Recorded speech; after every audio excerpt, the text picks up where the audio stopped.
Stephen Miller's response to a judge's house being burned to the ground by the Donald Trump actually sitting there being told, you cannot violate the Posse Comitatus Act, and then being told by a California judge, being told by an Oregon judge, here is what he says. Legal instruction: the president is the commander-in-chief of the armed forces and not an Oregon judge. Portland and Oregon law enforcement, at the direction of local leaders, have refused to aid ICE officers facing relentless terrorist assaults and threats to their life. There has not been one severe injury or even close to a major injury of a single ICE officer. There are more local law enforcement officers in Oregon than there are guns and badges in the FBI nationwide. There is an organized terrorist attack on the federal government and its officers, and the deployment of troops is an absolute necessity to defend our personnel, our laws, our government, our public order, and the republic itself. Sorry, not true, you dense hillbilly. Listen, even the United States military has this thing. It's called the JAG Corps. You know, the people that you tried to fire. Soldiers have to live inside of the law. When you send soldiers onto streets within the United States, is a very specific method at which that is delivered. It starts with the local law enforcement, and when they determine that they have been overwhelmed, they usually call law enforcement from the surrounding communities as the next stage. Maybe even the state shows up. When that starts happening, the state can call federal law enforcement, and then federal law enforcement can include even military. But all of that is based on the decision of local law enforcement. And the reason why that is because this little thing called the 10th Amendment to the Constitution, and it has been a tried and true method developed here in the United States since literally the founding of this country, that tested this method for almost 200 years, where we perfected the method at which force gets elevated. It just doesn't start way up here. It goes at each stage. Local people know when their law enforcement has been overwhelmed. They know it because they live there. Local people know when it's just bad, but just normally bad. Or if it is just really just normal. And if it's normal, local law enforcement can handle it. All that you are doing is escalating and creating the situations and violating the decisions by judges.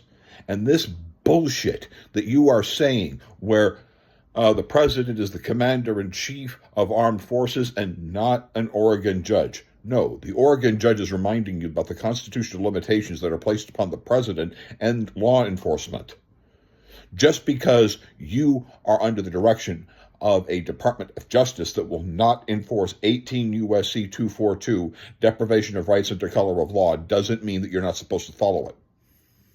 You don't get that. You have to stay inside of the four walls of the Constitution. And the moment that you don't, and the moment you start saying, literally, that, these judges are trying to override the commander, that's why in South Carolina, a judge's house got lit on fire. And the only reason why her family isn't dead is because the dipshit moron who lit that place on fire didn't properly plan to be able to execute. But there are people in the hospital right now because of that damn fire. Because you don't know how to respect the Constitution of the United States. This president doesn't know how to respect the Constitution of the United States. And I will say this again. The American people are allowing an unconstitutional president to continue to hold that office in violation of the 14th Amendment, Section 3, when it came to January 6th. Violation of the impeachment clause itself is by being a convicted felon. A man who's been interfering in the indictments that are currently, they're still against him. On top of that, like the conflicts of interest regarding his indictments and his ability to conduct his job, the fact that our foreign leaders have had to bend their laws that deal with convicted felons traveling in airways to their country.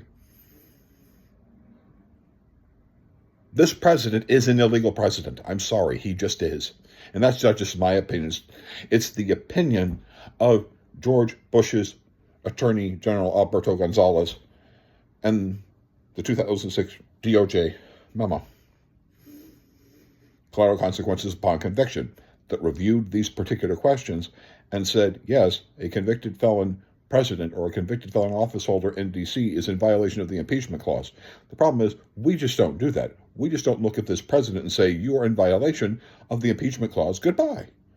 Until all future convicted felons, what you're going to have to do is clear up your record like every other person in this country does. But if you get convicted, you can't hold office until you clear up your credit, until you clear up your criminal report. That's all you have to do. If you clear up your criminal report, yeah, you can hold public office. Don't want to clear up your criminal report? Guess what? Can't hold public office. Relatively simple. You dense son of a bitch. A judge's family today is lucky to be alive. And that's because judges do have the power to interpret law and say whether or not the president is in violation of the Constitution or not. And if the president is in violation of the Constitution, it doesn't matter who he is. The president has to stay inside of the four corners of the Constitution at all times, just like all law enforcement and every single member of Congress. But we are not doing that.